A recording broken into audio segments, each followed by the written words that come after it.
नमस्कार। देश और दुनिया की तमाम फटाफट खबरों में आपका स्वागत है। खबरों के लिए आपसे निवेदन की यदि आपने हमारे चैनल को सब्सक्राइब नहीं किया तो कृपया करके देश और दुनिया की तमाम फटाफट खबरों के लिए आपके अपने चैनल को सब्सक्राइब कर ले। आप सब्सक्राइब करते हैं तो हमें हिम्मत होती है सही और सच्ची खबरें और उन खबरों को आप तक पहुँचाने की जो मीडिया आपसे छुपाता है। मीडिया आपसे क्या क्या छुपाता है उन खबरों के साथ आपके सामने पेश है आपका अपना चैनल। तो क्या है आज की बड़ी खबरें। लोकसभा में नेता प्रतिपक्ष राहुल गांधी ने आज नालंदा के बेगूसराय में सभा की। उन्होंने कहा कि मोदी डरपोक है, इस मर्द से ज्यादा दम इंदिरा में था।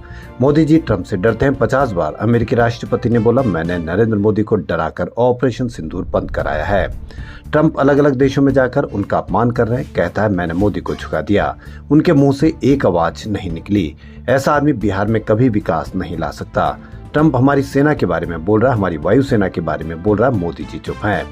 इंदिरा गांधी ने अमेरिका को चुप करा दिया था। ट्रंप कहता है कि मैंने मोदी को फोन लगाया कि ऑपरेशन सिंदूर रोको और फिर ऑपरेशन रुक गया। मैं मोदी जी को चैलेंज करता हूं, बिहार आकर कहे कि ट्रंप झूठ बोल रहा है। बिहार का युवा सपना देखता है कि इंजीनियर बनूंगा, डॉक्टर बनूंगा, माता पिता के पास जाता है और कहता है कि मुझे पढ़ाई करनी है। महीनों की मेहनत के बाद परीक्षा के एक दिन पहले पेपर लीक हो जाता है और बिहार का ईमानदार युवा देखता रह जाता है। राहुल गांधी ने कहा कि नीतीश कुमार कहते हैं कि 20 साल में बिहार को बदल दिया, लेकिन मैं पूछता हूं कि क्या बिहार में अच्छी शिक्षा, स्वास्थ्य मिल सकता है? बिहार के अस्पतालों में लोग जीने नहीं मरने जाते हैं। दूसरी तरफ प्रधानमंत्री मोदी खड़े, पीएम के हाथ में नीतीश का रिमोट है। नीतीश से जो करवाना है पीएम करवा देंगे। बिहार को नीतीश नहीं चलाते, सरकार अमित शाह मोदी चलाते हैं। तो बड़ी खबर, राहुल गांधी ने फिर घेरा केंद्र सरकार को। कोई भी धर्म पर्यावरण को बर्बाद करने, जीव जंतुओं को नुकसान पहुंचाने की इजाजत नहीं देता। पटाखे फोड़ना और लाउड स्पीकर बजाना अनिवार्य नहीं, धार्मिक प्रथाएं नहीं है। दुर्भाग्य की बात है किसी भी राजनेता ने जनता से त्योहार मनाते समय प्रदूषण न फैलाने और पर्यावरण को नष्ट न करने की अपील नहीं की। ऐसा लगता है कि राजनीतिक वर्ग इस कर्तव्य को नहीं जानता या इसे लेकर सजग नहीं है।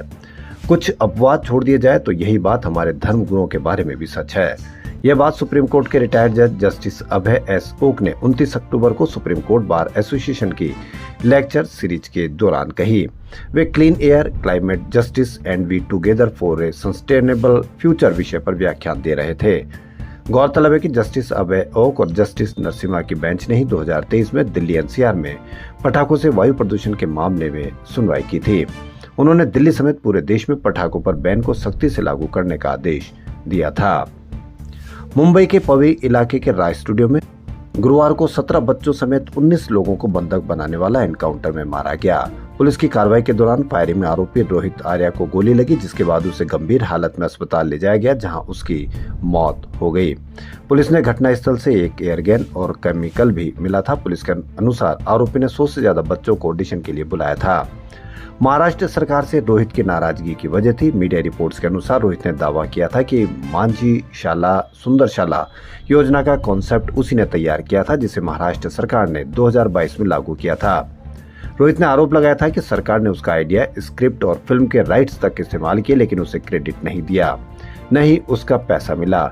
मीडिया रिपोर्ट्स के अनुसार रोहित आर्या मूल रूप से पुणे का रहने वाला था। उसे महाराष्ट्र के पूर्व शिक्षा मंत्री दीपक केसरकर के कार्यकाल के दौरान शिक्षा विभाग के एक स्कूल का टेंडर मिला था। रोहित का कहना था कि उसे इस प्रोजेक्ट का भुगतान अब तक नहीं मिला था, जिसके चलते वह आर्थिक संकट और मानसिक तनाव से गुजर रहा था। क्या आपको कहीं पर भी इसकी कोई चर्चा देखने को मिली? नहीं मिली होगी।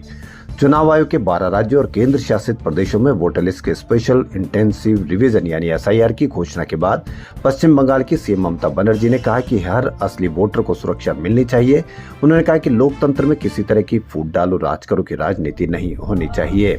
ममता बनर्जी ने बुधवार को कहा कि लोकतंत्र के सबसे बड़े स्तंभ न्यायपालिका और मीडिया है, इन्हें मजबूत रखना चाहिए। गांधी जी और नेताजी की लड़ाई भी इंसानियत के लिए थी, सबसे बड़ा धर्म इंसानियत है।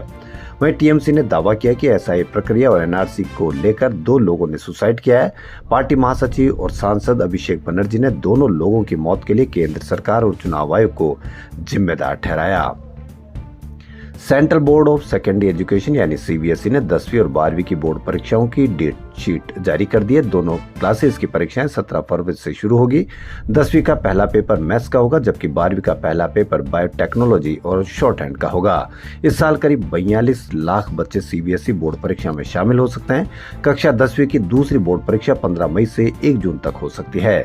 बोर्ड ने इसी साल से 10वीं की परीक्षाएं साल में 2 बार कराने का फैसला किया है। दूसरी परीक्षा यानी ऑप्शनल एग्जाम में छात्रों को साइंस, मैथमेटिक्स, सोशल साइंस और लैंग्वेज में से किन्हीं 3 सब्जेक्ट में अपनी परफॉर्मेंस सुधारने की इजाजत दी जाएगी। विमेंस वनडे वर्ल्ड कप के सेमीफाइनल में ऑस्ट्रेलिया ने भारत को 339 रन का टारगेट दिया है। जवाबी पारी में भारतीय टीम ने पहले ओवर में बिना नुकसान के 2 रन बना लिए। शेफाली वर्मा और स्मृति मंदाना क्रीज पर थी। नवी मुंबई के डीवाई पाटिल स्टेडियम में ऑस्ट्रेलिया ने बैटिंग चुनी और 49.5 ओवर में 338 रन पर ऑल आउट हो गई। टीम से फिबी लिचफील्ड ने 119, एलिस पेरी ने 77 और एशले गार्डनर ने 63 रन बनाए। कर्नाटक के लिंगासुगुर में आरएसएस कार्यक्रम में जाने वाले सरकारी कर्मचारी प्रवीण कुमार केपी के सस्पेंशन पर स्टे लगा दिया। यह रोक कर्नाटक स्टेट एडमिनिस्ट्रेटिव ट्रिब्यूनल ने लगाई है। प्रवीण कुमार पंचायत विकास अधिकारी के अलावा भाजपा विधायक मनप्पा डी वज्वल के पीए भी है। प्रवीण 12 अक्टूबर को आरएसएस की ड्रेस पहनकर संगठन के कार्यक्रम में शामिल हुए थे। राज्य सरकार ने उनके खिलाफ कार्रवाई करते हुए सस्पेंड कर दिया था। प्रवीण ने इस फैसले के खिलाफ ट्रिब्यूनल में अपील की है। ट्रिब्यूनल के जुडिशली मेंबर एस.वाई. वटवती की अध्यक्षता वाली पीठ ने गुरुवार को अंतरिम आदेश पारित किया। साथ ही राज्य को अपनी आपत्तियां दर्ज कराने का निर्देश दिया। मामले की अगली सुनवाई 14 नवंबर को होगी। कर्नाटक में आरएसएस शाखा पर प्रतिबंध को लेकर राज्य सरकार काफी समय से प्रयास कर रही है।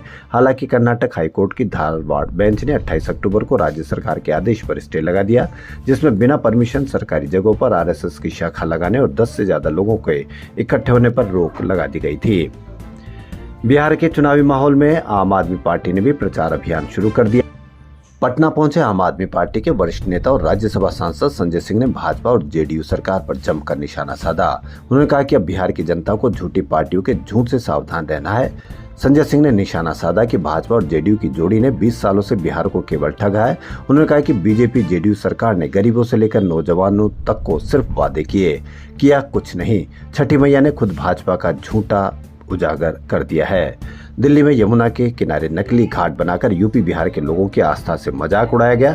जो लोग छठ जैसे पवित्र पर्व पर भी नाटक करते हैं, उनसे जनता अब सवाल पूछेगी। तो देश और दुनिया की तमाम फटाफट खबरों में फिलहाल इतना ही। यदि आपको हमारा चैनल पसंद आए तो लाइक, सब्सक्राइब और शेयर अवश्य करें। धन्यवाद।